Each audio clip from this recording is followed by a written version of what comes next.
The opening fight on this card is Daniel Marcos. He's taking on Saimon Oliveira. Daniel Marcos, 13-0 overall. He is undefeated. He is making his UFC debut. And he's taking on Saimon Oliveira, 18-4 overall, 4-1 in his last 5. And he's coming off that heavy wrestling loss to Tony Gravely. I like Marcos here. I think he's a solid striker. He's got power. He's accurate. He's got a nice, he does a really good job stringing together combinations. And I have pegged, and let me know in a second here, but I have pegged Saimon as a grappler, like almost a jiu-jitsu nerd. And people like overwhelmingly were like, no, he's a Muay Thai guy. But that is not how he fights. Like, he's a capable striker, but it is not, you don't watch his fights and say, this guy is a striker. You watch his fights and you go, that's a nasty grappler who's learning the strike. He stands in a Muay Thai stance, but we know what he's looking to do, right? He wants to get 100%. The fight to the mat. He wants to try to submit his opponent. But if he's on the feet, yeah, he is a Muay Thai guy, and he's built that way. But I'm right there with you. This guy is very much looking to get the fight to the ground. That's obvious.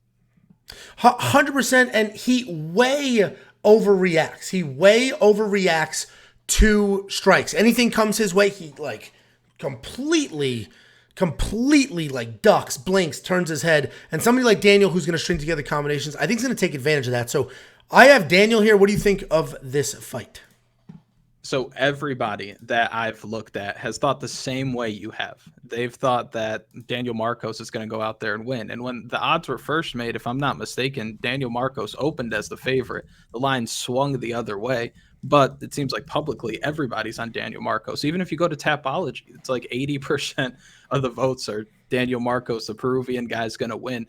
But I'm not so sure about that because of not only the opening odds, but also what this fight is going to look like on the mat. Like, a lot of us are sour on Saimon Oliveira because he got mopped up by Tony Gravely, but That's a hell of a debut to make, right? Tony Gravely's no joke. Tony Gravely had some of us going back and forth when he was going to fight Javid Basharat. So I don't know if we're just sour on Saimon and high on the guy who's coming off a Contender Series win, but I think that Saimon's getting slept on here. I like Oliveira to win personally. I think that he gets it done with the submission. And from a DraftKings perspective, because I know we want to get into that a little bit, no one's playing him. I'm not saying you have to. Sure. I'm not saying that he's a lock, and we'll talk about this on my final picks video later in the week, but he's somebody who's going to go way under the radar, and with his win condition, good value, and I think that he can get it done. I think this is a spot where people are just overreacting to what they saw first time out from him. Yeah, I mean, I could definitely see that, especially because Tony Gravely is a tough outing because he has power, but he's a nonstop wrestler, and it doesn't matter how slick you are on the ground. You get a really good wrestler with good position that can elbows in for 15 minutes, then you're going to have trouble. I mean, Daniel Marcos is the underdog, which I was surprised at that.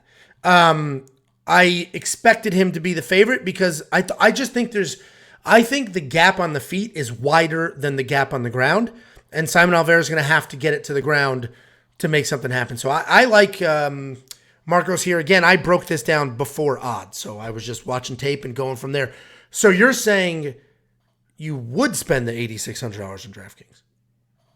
Yeah, just because it's when it comes to DraftKings, it's the guy who wins the contest is never the guy who played the 6 people that were the safest pick. This is going to be somebody who comes in super low owned. You have 15 fights on the card.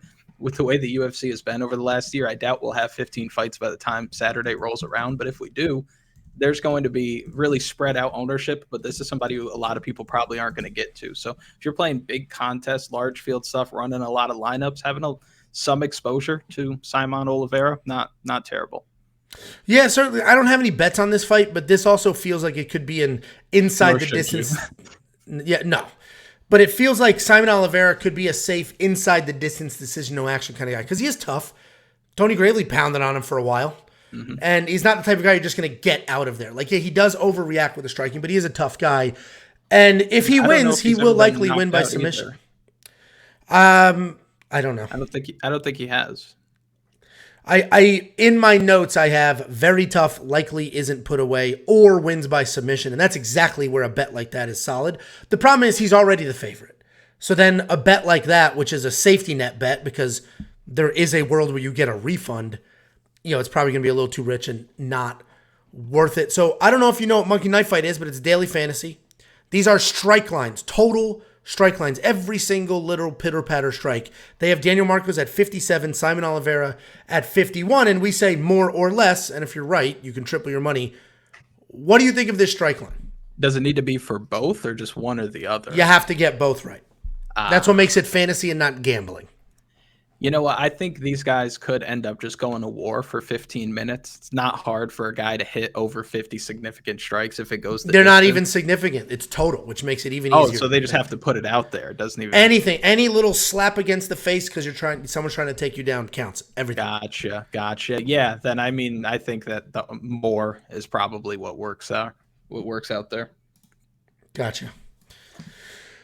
Yeah, I think more probably makes the most sense because Simon's tough. He's probably going to have to swing away to work his way in, and he's not like some killer wrestler that's just going to drag him to the ground without effort. So I think this is going to be, I don't want to say a sloppy fight, but it will be, this isn't going to be a thing of beauty, and I don't think either one of them is going to look like they're incredible. I think it's going to be sloppy back and forth, and if it gets to the ground, Simon will win. If not, he's going to be overreacting to a bunch of strikes coming his way.